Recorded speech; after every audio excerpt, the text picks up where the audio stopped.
the bishop back, right? So why? So he has to give the bishop up. He's taken it. Because otherwise h3 would have been very dangerous to be, if you allowed this queen it takes h3, yeah? Because there's knight g4, there's also, the bishop on d6 is standing very well. Wow. Well, let's see. And also, look at the time situation. So actually, he has barely spent any time. That means he's a kind of better prepared than Wang Hao for this particular position. And White's king is playing open, although Black has lost most of his queenside pawns. So let's see what is going to be important here. I think, obviously, White needs to figure out a way to get this bishop into the game. Not so obvious how he's going to be doing it since he doesn't even have that move. And, okay, Black wants to right now just capture back the pawn. Then it's going to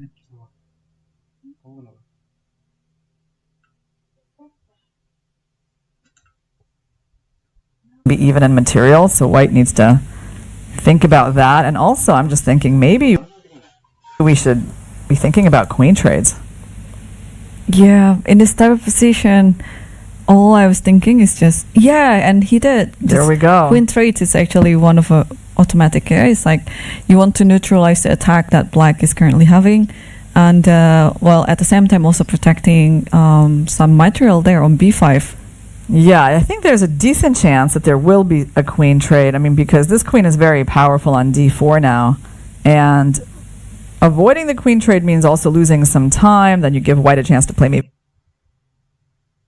b6. And there's also bishop h6. Yeah, exactly. Good point. It's a tactic here. So I do think that Wang Hao made a very important find here, and is probably going to get the queens off the board and at least going to get out of some of that danger. But I must applaud their opening preparation, because I'm sure they've seen this position before, this line, because judging from the time situation, they're obviously familiar with this. They just have to think a little bit over the board. Well, let's take a look at the top board in the women's section. The reigning women's world champion, Zhu Wenjun, is playing against Elisabeth Patz from Germany, and Elisabeth is using this rare h6 move that is slowly becoming more popular. I've actually inspired by her, playing this against me at the Cairns Cup. I've actually played this a few times myself in Dubai against Humpy and against Tan Zhongyi.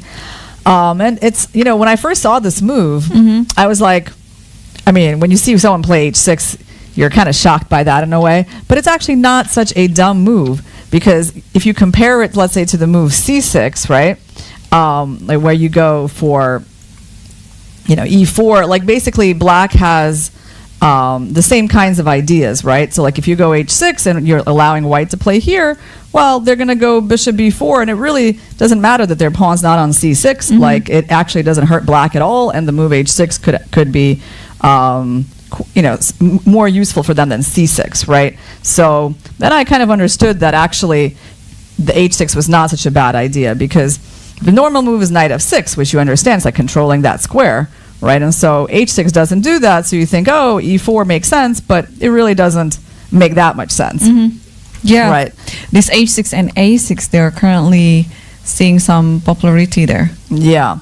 So Zhu captured, and certainly none of this is a surprise. I believe Elisabeth already had a game like this, perhaps even, I guess, Bibisara Sobayeva in this tournament. Yeah, it was actually this exact line, but I think f3 is Zhu's different approach from Bibisara, and certainly an aggressive approach, building up that space on the king side. So well, I have to say, as a White player, like, I like to see this type of build up in general, right? From the White side, it's definitely an aggressive way to play these positions. So let's see what we got here currently. Knight c7. The good news for Black is that Black is still able to castle queenside. That's right, yes. This is a nice position for us to commentate. This is giving so many nuances. Yeah. If only there is the dark square bishop, white would have been standing better. But okay, this position is of course playable for both sides. I like this bishop on h7 actually, but black has to be careful with some g5 idea because this might happen anytime soon. Maybe Ju is just taking her Is still able to castle queenside. Because Just before you attack, you have to prepare your pieces first. So, but this long castle, man, this game will be so exciting. Yeah, I mean, I think if she wants to play g5, she might want to think about doing it right now, just because in this position, after knight d7, I thought maybe, well, first of all, g6. G6, yeah. Yeah, I was also thinking just knight taking a5, this. g6. But also there's bishop d3 if you want to. Ah, yeah. Maybe Without even giving it up, throw yeah. that in, yeah, because you basically want to use the fact that black's rooks are not connected yet. And this looks actually pretty problematic, right? Yep. So on g5, oh, it means that black should not be opening up the h file. She should just move her knight back right away. Yep. And then later maybe f5 would be a very good spot for the bishop. Yeah, and then you kind of wonder, like after this, I bet we can find Just some ways castle. out. Just castle, Just yeah? castle, yeah. You're thinking like that pawn doesn't matter. Mhm. Yeah, it's let's get some development in because white also has a king in the center, and this is quite risky to play chess Yep. like that. Yeah, I mean this knight might never exit. Yep. Yeah, might never find the exit. Yeah.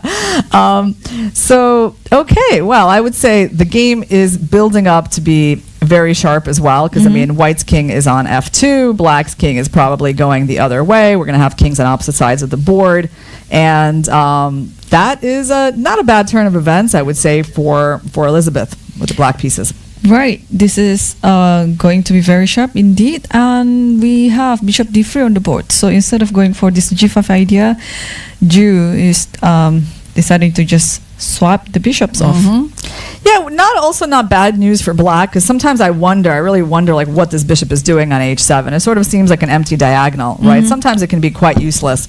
So in general, black is not like unhappy to see a trade of those bishops, and I suppose that after bishop takes, queen takes, we are going to be castling queenside unless for some reason we wanted to throw in a move like that, but I just don't really see why. And now it's funny because white might want to switch their attention now to attacking on this side of the board, right? Right.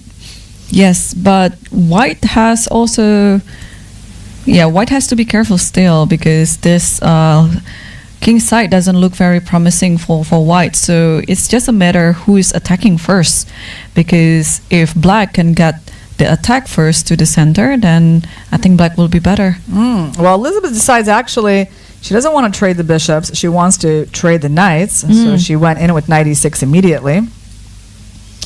Interesting that, yeah, she's allowing this move. Well, that's because she plans, I think, knight takes f4. Or at least she's going to think about it, right? If bishop takes h7 happens, which piece is she going to take first? Is she just going to recapture with the rook? Or is she going to take this knight and give the bishop a chance to escape, for example, to c2? And then her knight has to go back, and then when she plays this position and castles queenside. This actually seems quite okay. It seems like it's okay to give up the bishop on h7 for the knight in f4. Do you think so? Because I think the bishop is more valuable in this position. So maybe if Ju is taking the bishop on h7, Elizabeth has to take it anyway with I don't the know. rook. All right. That's I love making little bets, Irene. So I mean, I don't like, really disagree with you too much, but I would be willing to take that bet that like if this happens that Elizabeth would take the knight, but we'll see, How is she doing on time? What's the situation? It's actually they're quite even on time. Yep. She's only a little bit behind Ju. Okay. So we'll come back to that and we'll see the results of our bet, right? Sure. Okay. So where do you want to go next? There's some development with that game Wang Hao and Rasmus Vane. It indeed happened after queen d4. Black took on b5 and bishop takes h6. Okay, we can look at that.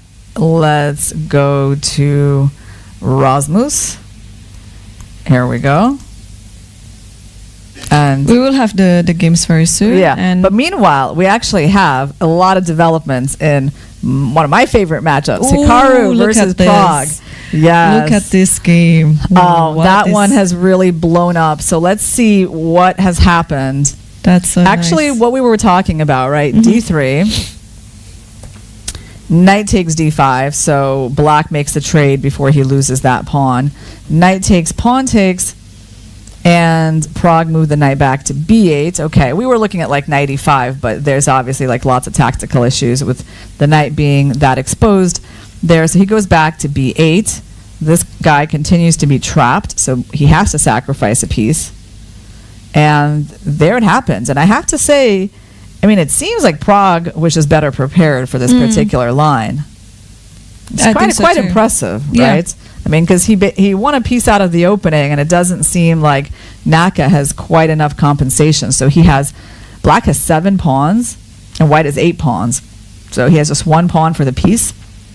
I think I understand why after Hikaru played A3, Pragnananda looked a little bit not shocked, but it's just that he understands that this is not the main move in this opening, because there is one difference here. Imagine if the bishop was still on B4, and after you play bishop H6, there is queen D4. So I know this looks a little bit, a bit too far maybe, or maybe they will not come to this position, but this is a very huge possibility that if Hikaru didn't include A3 on this position, this could happen.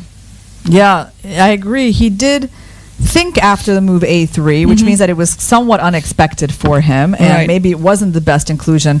Yeah, such a good point, Irene, that like if the bishop were still there, then this would be threat of a double attack, and right now the rook is pretty free to move. And queen D4 still is actually an annoying move, but we're going to have the move F6, right? Or actually, rook E5 is also interesting because you cannot play F4 due to bishop B6. Ah, that's also good, yeah. I think, so yeah, rook E8 was played. I think Pragnananda posed a little bit there because maybe he was thinking whether or not to push H3. You think here he was even considering this move? Yes, so maybe he thinks that, there's no need to push H3, I can just move my rook to E8 and I'm just enjoying my good position. Yeah, I guess he could have thrown that in, right? Seems like a possible inclusion. Okay, well, he decided to go for rook E8. And it's a really important point, yeah, that this queen after rook E5, that like there's no F4. And actually, Naka decides to just take. He kind of goes for that. And we have one of our audience members who pointed out that when Naka knows he's in trouble, the expressions stop. And I have to say that I find that to be kind of an astute observation because, yeah, Naka is certainly not giving us his usual variety of expressions.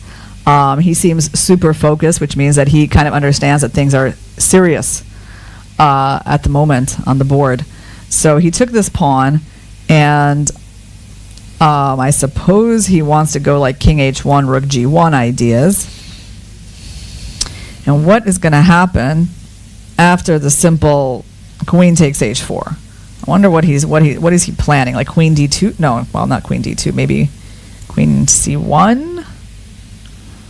Yeah, to be honest, I will not bother with this pawn. Maybe I would just play bishop g4. I just want to get my pieces. But I like bothering with the pawn because we're also activating the queen and attacking the bishop. So it's not so much about the pawn. It's more just like I kind of like the queen there. Like, what's your idea? Is it something like that? I mean, you have to just defend the bishop, right? Right. Yes. Well, the queen's not bad there, and then we can actually develop.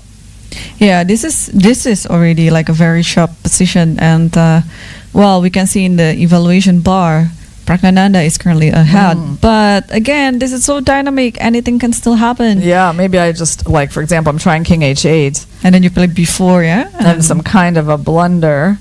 Yeah, well, I don't even know. I'm not exactly sure, like, in what way it's a mistake because there's still like f6, right? Right, or maybe just play a4 and then rook lift to a3. Wow, that would be kind of brilliant. Really, a4, maybe bishop b. No, I mean b4 first, and then after b4 bishop b6, then and a4. a4. Yep. That's quite the idea. But the problem is, okay, the bishop is still here, right? So you're kind of going to g3. Yeah.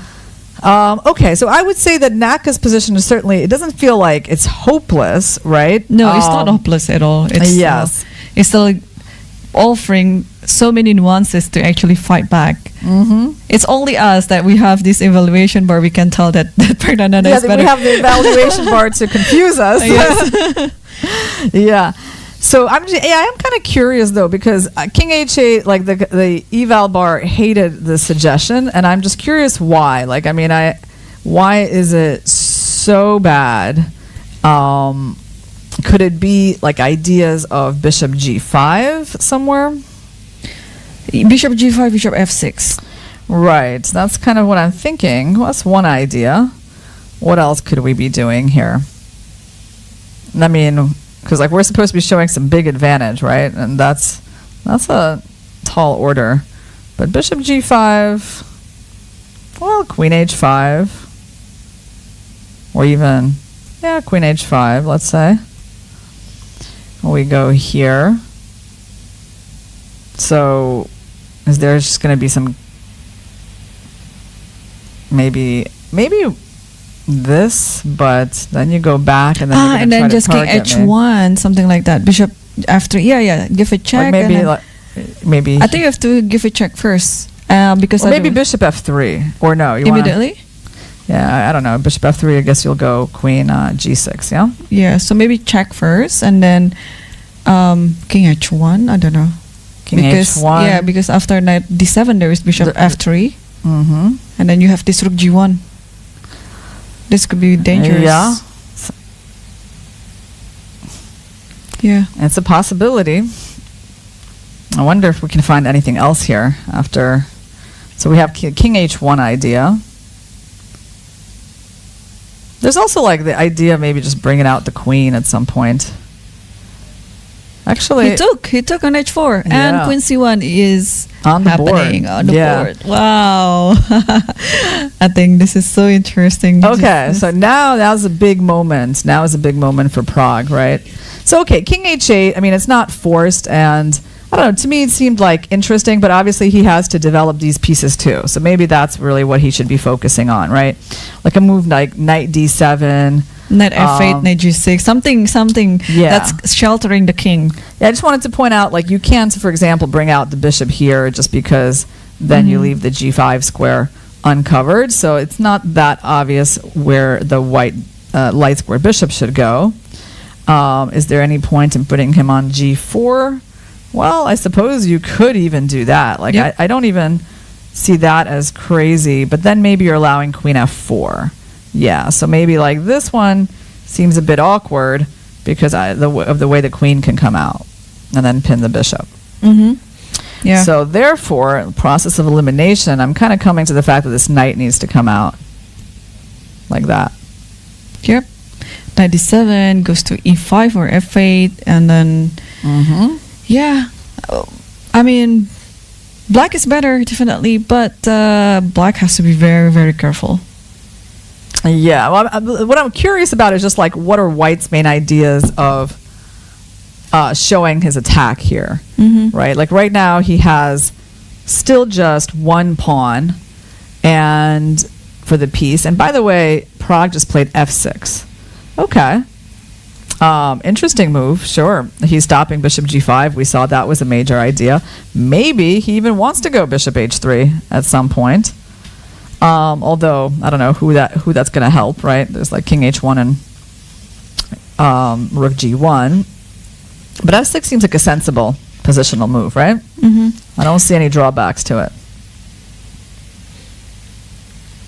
Right. Yeah, I think F6 is needed because I was thinking if you don't have to do anything, if you just play a little bit positionally, for example, after playing Bishop G5 and then, with the inclusion of before Bishop B6, Bishop G5, Bishop F6, and then just, let's say, put your bishop on B2. Even though black is a piece up, white has a few pawns as compensation, but this position will be very uncomfortable for black if that bishop is changing its diagonal. So F6, I think, is a very good call by Pragnananda. But again, in this type of situation, you would feel that you have so many homework to do, and then you don't know which one that you have to do first. Yeah, so he was reaching for his king and he went for king h1. I mean, it makes sense to me that, of course, you're down a piece and you got the G file, you would at least try to do something on it. And Prague does develop his knight to d7. Yeah, just development. And after rook g1, where can we expect his king to go? Is it just going to be, it could even go to f7. Maybe that was his plan all along. Yeah, maybe that's the point of f6, is that on rook g1. Not that there's like some super dangerous move plan, and Hikaru actually didn't go Bishop for f4. that. Yeah, but I think if he did, maybe the king is just going to be okay on f7 or not. Maybe there's some way like interesting, right? That this is like not where the king should go. Yeah, just bishop f3. And then you have to stop it with rook g8 and then just keep attacking queen g1. It's game over. There we go. Yep. So that's a line where things actually work out for Hikaru. Okay, so then the king then probably should be going to, the h8, but then the same idea, right? I was like, so basically, maybe black should just be tolerating this because there's no big discovery that was actually being... Or maybe just cover it with a knight, just play knight e5. Yeah, maybe go knight e5 and then go knight g6. Okay. Yeah. Oh, wow. So you have to stay in the discovered check, which is always psychologically very hard to do, guys. But yeah, this position is quite cool. So instead of that, Hikaru went for bishop f4. And, well, what does that show us? I mean, does he just want to bring the bishop back to g3? Maybe play pawn to f4 at some point? I don't know. I don't know what bishop f4 is like threatening. I guess my instinct would be just knight e5. Yeah, I think knight e5 is the move to make. This is such a good square for the knight, right? And it's like you have to open up these pieces. So let's say bishop g3. But I mean, the problem is like it's not like f4 is some dangerous idea, right? You can still try, but queen h5. Yeah, I really don't know where Hikaru is going with this. And then next move you can just play bishop h3. Okay, if f4, then you have to move the knight first. But yeah, even knight g4. Yeah. Even knight g6 is also fine, because even if you push f5, you can come back to e5. Yeah, I mean, it looks like something has really gone wrong for Hikaru, and that line where his knight went to the side of the board to like offer himself up is just very risky. Yep, and he's played rook g1. Okay, so he after knight e5, bishop g3, queen h5, bishop g3, and then he just plays rook g1. So he starts playing very kind of, I would say, quickly and aggressively. I think when things are not going well like this, right. You know, because you at least want to keep up some psychological pressure on the opponent, even if the position is not offering you much. So is it time, Irene, for this king to move away? I'd like to play bishop h3, but it's not happening at this point because there is takes and then discovery on e5. So yeah, I think king h8 is a very natural move to make, and you just want to exchange this bishop and put the rook on g8 and just try to exchange as many pieces as you can. Yeah, I think that would be my choice. I mean, I don't think that I would spend a lot of time investigating like crazy things like that, right? Also just doesn't work at all. It didn't even cross my mind. Yeah, I mean, okay, it loses the queen, but I mean, basically, time to get the king out of there, and knight g6. He goes knight g6. Okay, well, seems possible. I liked the knight on e5, so this seems maybe a little bit like tentative to me. But still, where exactly is white's compensation for the piece? We don't know. All right, well, I think, Hikaru's chance here is the clock. He's got twice as much time, but we should go and take a look at what is going on in Magnus's game.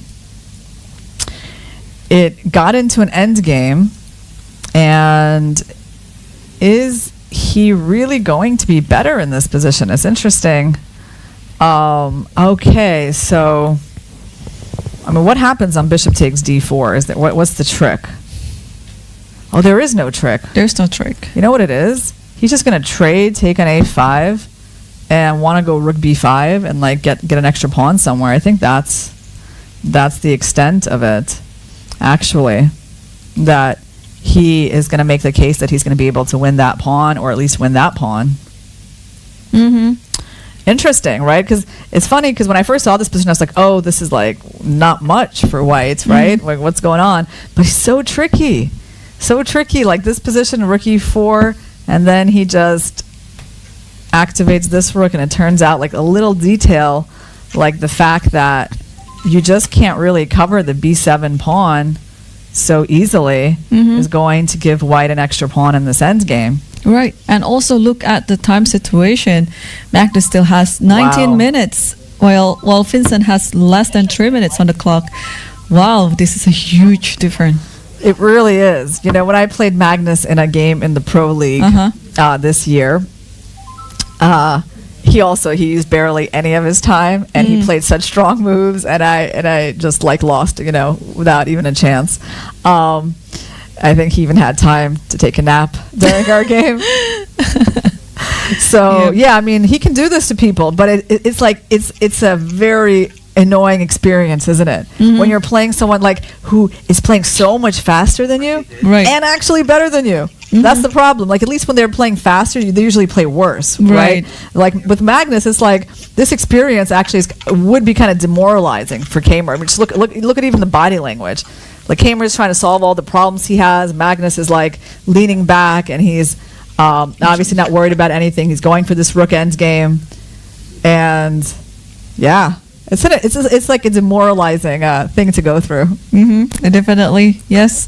And how to solve this problem for Kamer? Like how to protect this b7 or d5? Okay, it's almost impossible. But what could be the best way to deal in this position? Well, I think if you give up b7, it seems like you're just going to lose, right, with the two connected passers.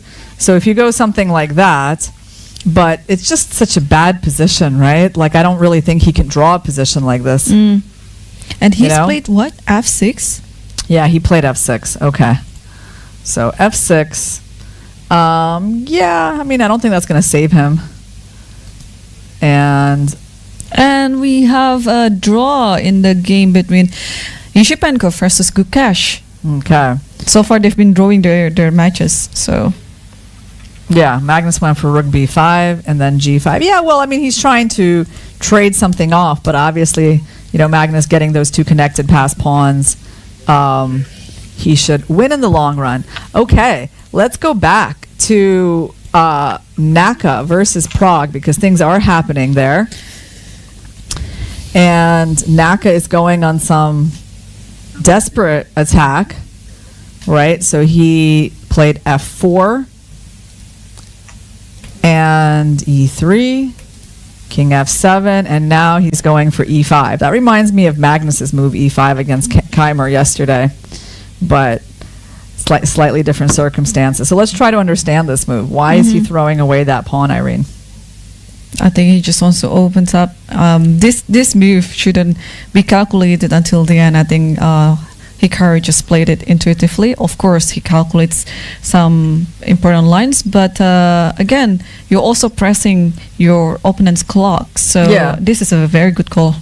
Can I just say that, like, I think Black's position is so strong. Like, he can even just play rook e5. I mean, yeah, why not? I'll take your bishop and, like, look at this position. It's not like this is a dream for white either. I mean, Black just has two amazing pieces for the rook, like all the squares on the board, the outposts. And the potential battery toward h2. That's very crucial too. So I think Hikaru just went, you know, desperado here and trying to confuse Prague. All right, let's see what's on the board. And Prague did take the pawn 2 times with a knight. Didn't want to go for the fancy rook sack. Queen c3 and then just bishop h3, and it's like he's just trading pieces and he's up a piece. Wow. I mean, you know, we are seeing something a bit shocking here. Like, yes. Right? Because, I mean, Hikaru losing as white kind of straight out of the opening is not something you see every day.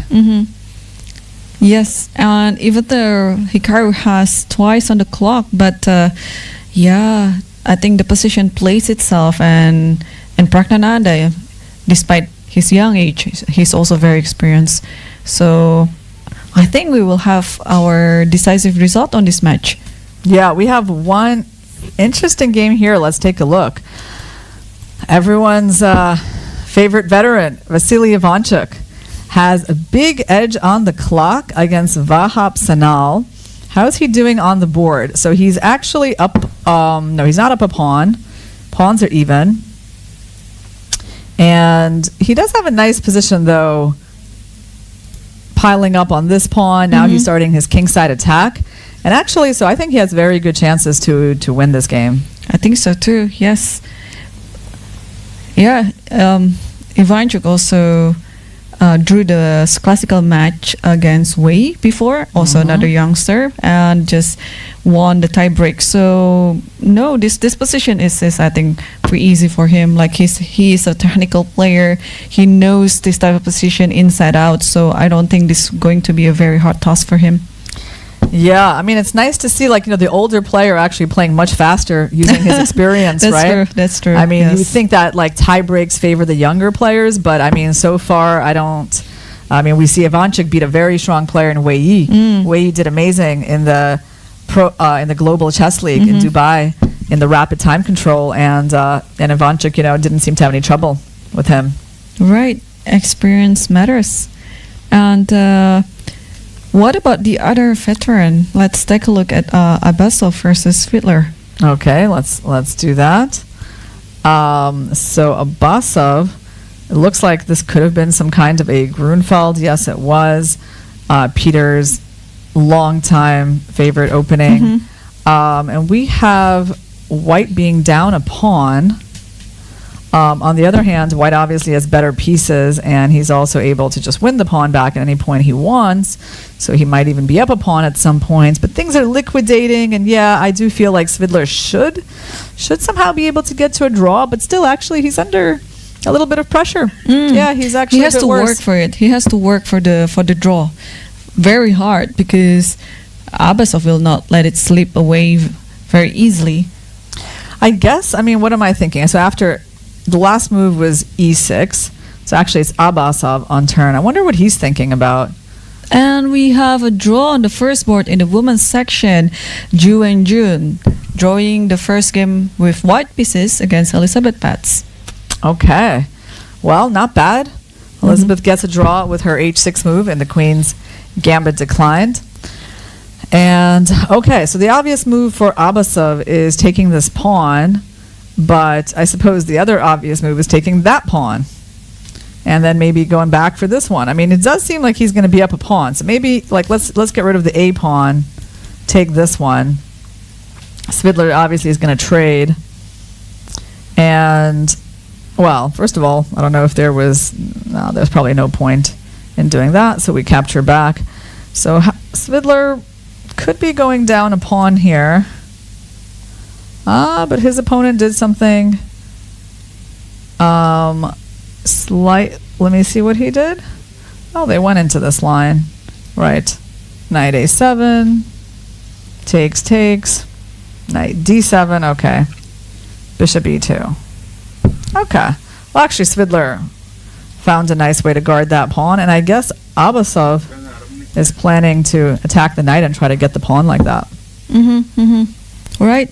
I think this is going to be a very technical game and indeed a longer one, I would say.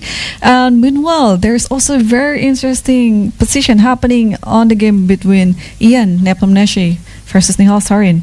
Let's take a look. So far, the youngsters are doing very well. Playing very aggressive chess. I mean, Nihal Sarin has opened up Jan's king, sacrificed a piece. And he's got 2 pawns for it. But right now, he got a tempo on the bishop, and he's going to be getting that pawn. I mean, that seems a lot easier to play. Wow. Ooh. Shocking. I thought it was going to be a longer game, but they agreed for a draw. Abasov versus Fiedler, drawing their first game.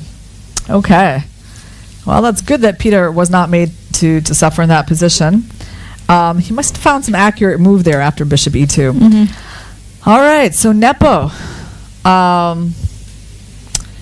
he made a move. He moved his bishop back to e3. Okay, And, I mean, the most obvious move on the board is bishop takes f3. But, I mean, I suppose there's other things as well that can be thought about, right? I mean, you can think about rook f8. Queen takes f3. But I don't know. To me, just something about this move looks so intuitive where, like, I would just do it if I, didn't have any time to think. I think so too. Me too. Like I would do it. Yes. But yeah, Nihal is taking his time, and I think this will happen anyway. I mean, the good news for white is that after queen g2, like, you're actually holding all of your pieces. Like, you're not losing anything, and you're kind of escaping to safety, and could even be better, right? So black has to figure out some clever way to not let this king escape. Probably something with rook f8. Rook f8, right? Yeah. You probably have to add this rook in and kind of hope that your pressure against the knight is going to lead somewhere, yeah? Yeah. And you're already threatening. Look, I found my first tactic of the day. You're already threatening bishop g2.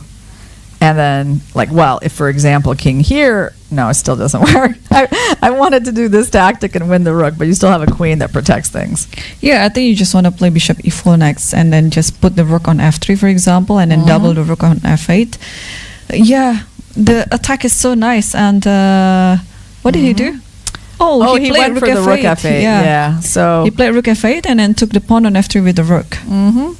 Okay, that is also quite logical. So rook takes d3 happened, and rook takes f3 is on the board. So yeah, he got the rook in, and interesting that the eval bar did not like this approach as much, although, I mean, it looks very natural as well, right? And what did Nepo play after rook takes f3? He's already got Queen e2, I think. And then Queen double the E2 rook on f8. and rook f8. Okay. Funny like that. So I guess maybe having the bishop on f3 was better to not allow the queen in like that. King e1 is on the board. Yeah, king e1 is definitely the move you want to do. So he's trying to run to safety at some point. I mean, maybe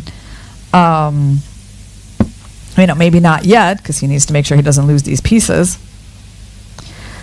But at some point, the king will definitely be using that d2 escape route. And so now it's a tricky situation. Nihal has 3 pawns for the piece, but he can't really use them so easily.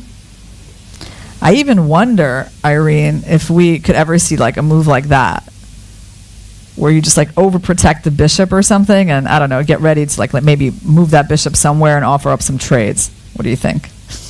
Yeah, well, you can. I think so too. Rook c3, and then bishop can move, because now the bishop is so tight to the protection of the queen, because otherwise the queen will be overloaded. And yeah, maybe rook c3 or rook d1. I don't know. That's a good question, because yeah, if rook c3, there is bishop e4. You have to take account in, or c5. Sometimes the best way to defend is to give some attack. I mean, do you think that maybe black? First of all, black doesn't have a whole lot of time. And whose turn is it right now? It's black made up. Oh, I was going to say, h5 was actually the move I was going to ask you about.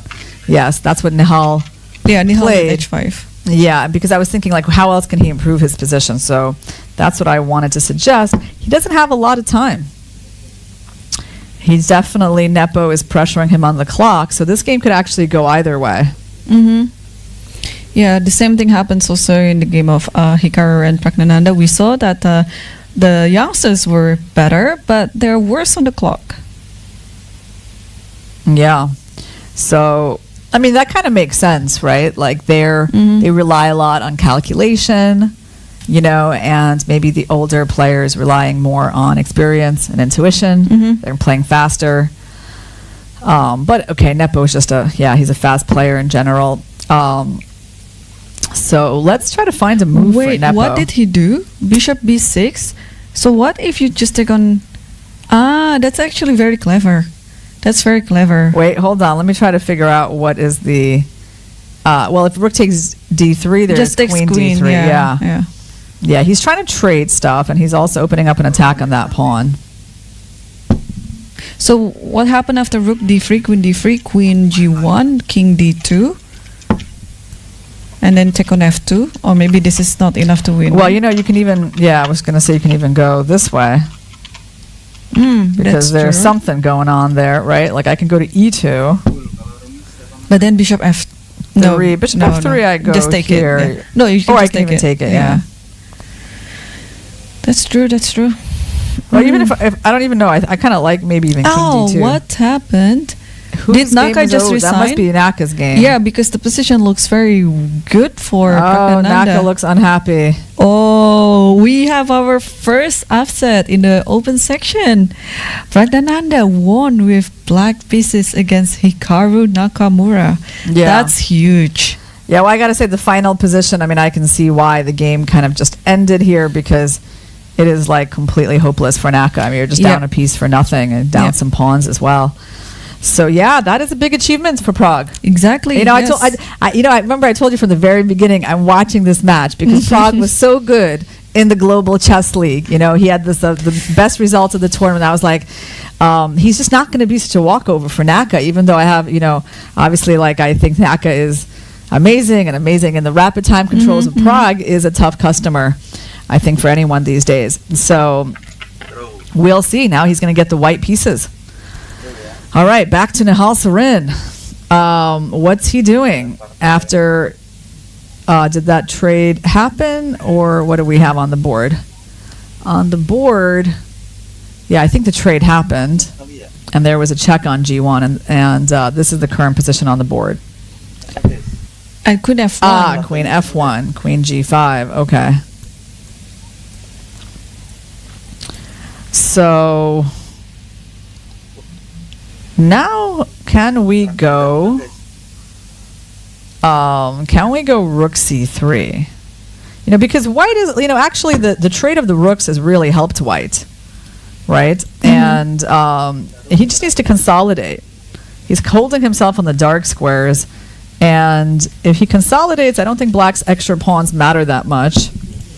So I'm thinking like maybe rook c3, as long as I'm not blundering anything. The main point is that I can hold everything like that, and yes, Nepo goes for that.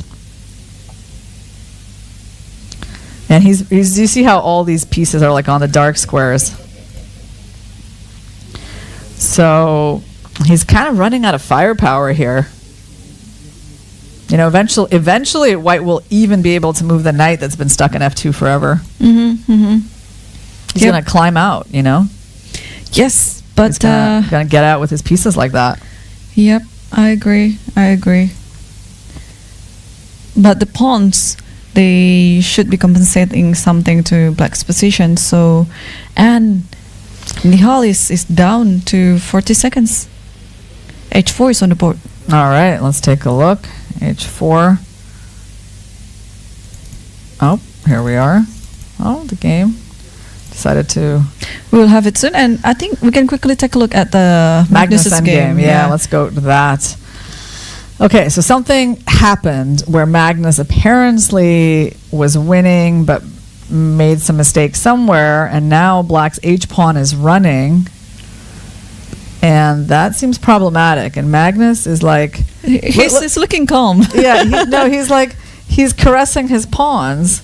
You know, he's like not looking at the board at all. No, that's the poker gesture, actually. And look at Kamar. He's like, he just looked at him and was like, what are you doing, man? I know. I actually think Magnus is maybe not so calm, but maybe Magnus is actually quite upset, like realizing that he's messed things up. And that's why he's like not looking at the board. I mean, he has the luxury of enough time to kind of do that. Because how exactly is he stopping this h-pawn? And the problem is, like, now Kamar has 44 seconds, but he's got the easiest moves to make, right? All he's got to do is push that pawn. And, yeah, Magnus goes f5, h3. And also he's going to lose maybe the a4 pawn somewhere along the way. That's annoying, man. That's annoying because he might even lose that pawn with tempo. And, like, for example, well, that's actually the whole idea, isn't it? Yeah. God, Magnus is so upset. Yeah, he doesn't look happy. And like, let's say he goes with his rook somewhere. Well, I mean, let's say he goes here, actually. You know what? Let's say we go here, and take here. Actually, I think that's interesting. Take, and then like, let's say king here. And like, I can see how, but you know, the problem is they give this check. And they either make your king go in front of the pawn, or they keep attacking the pawn. That's and how then you he's have gonna time make to a take draw. on b2 first. Yeah, if I go here, then you just go after my pawn, and you know, you have time to take. Wow. Okay, let's go back a little bit. After h3, he played king g5. Okay, good try. But h2, yeah, this is the problem when your opponent has like the most obvious moves to make, right? And so let's say Magnus You have to play rook g4. Yeah. rook g4. Let's say like a king, I don't know, f3, and then You have to stop rook it. h here, and here. But the problem, I guess, is like now the king is coming in and it's getting too close. Yep, Magnus looks disappointed. I think it's still it's still drawn anyway after king e4. The last position that you mentioned, just No, king he looks g6. so upset with himself. That's my read of Magnus's expressions. He's not as expressive as Naka, but so upset. There you go. f6 is on the board. Yeah, so Black has enough time to take on b2 first, because that's very important. That pawn is kind of far from the king. Let's. But Keimer has only 39 seconds left on the clock, so he has to calculate fast. Yeah, let me just bring up the current position. Yeah. So Magnus played f6, and okay, actually, how does he make a draw? I guess king g3 comes to my mind, but king g3, does the king make it in time? I think it might. Like, I think it's something like this, and this, and I think maybe you're making it just in time. And after b4, you're on the square. I think it's you don't need to take it first. Yeah, just I king don't e4. even need to take it, but you know what? I make it in time. So lucky for me. Just king e4. Yeah, I think we might see. Yeah, they will shake hands soon after. Yeah. Yes. Yeah, wow. It's a little bit of a blow to Magnus with his 19 minutes against 2 minutes and advantage in the rook endgame. Nice. Okay, all right, Magnus. Yep, good result for Vincent Keimer. Yeah. By the way, you know, Hikaru was asked, well, maybe I'll tell you about that later. Let's go and see some games. We got some action on the board. So, okay. Nihal Sarin with 17 seconds in a very sharp position.